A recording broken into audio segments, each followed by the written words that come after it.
aṣòfin tó ń ṣojú ẹkùn ìdìbò ìlà-oòrùn ìpínlẹ̀ Ògùn Ọ̀túnba Gbénga Daniel ti jí ẹ̀bẹ̀ sí ààrẹ Bọ́lá Ahmed Tinubu láti rọ gómìnà ìpínlẹ̀ Ògùn Dàpọ̀ Abíọ́dún wípé kó dẹ̀yìn lẹ́yìn òun.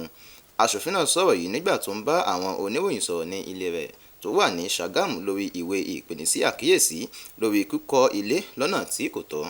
tí ìjọba ìpínlẹ̀ Ògùn fún ní ọjọ́ Ẹtì àti ọjọ́ Ajé. Anthony Gadon bá wọn pèsè síbi ìpàdé oníròyìn yìí tó wáyé ní Asọ̀lúdàrọ̀ Court ní Ṣàgámù ó sì jábọ̀ ìròyìn. Ẹgbẹ́ ìròyìn náà síwájú sí i.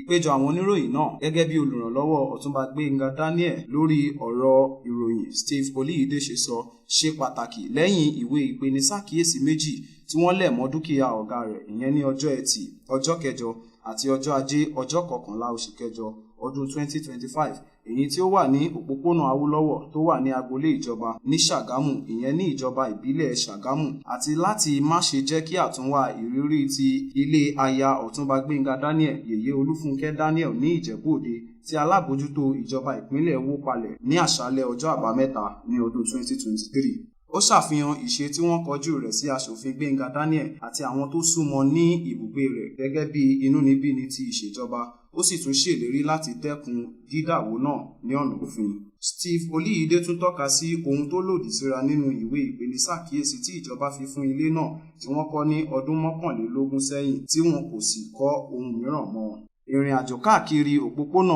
Awólọ́wọ̀ lẹ́yìn ìpéjọ àwọn oníròyìn ṣàfihàn pé àwọn ilé ìgbé díẹ̀ ni wọ́n fún ní ìwé ìpènísàkíyèsí bákan náà àti wípé àwọn ilé kan tó fi mọ́ ilé Asọ̀lúdẹ̀rọ̀ tí ó súnmọ́ ẹ̀gbẹ́ ọ̀nà bákan náà ni wọn kò fún.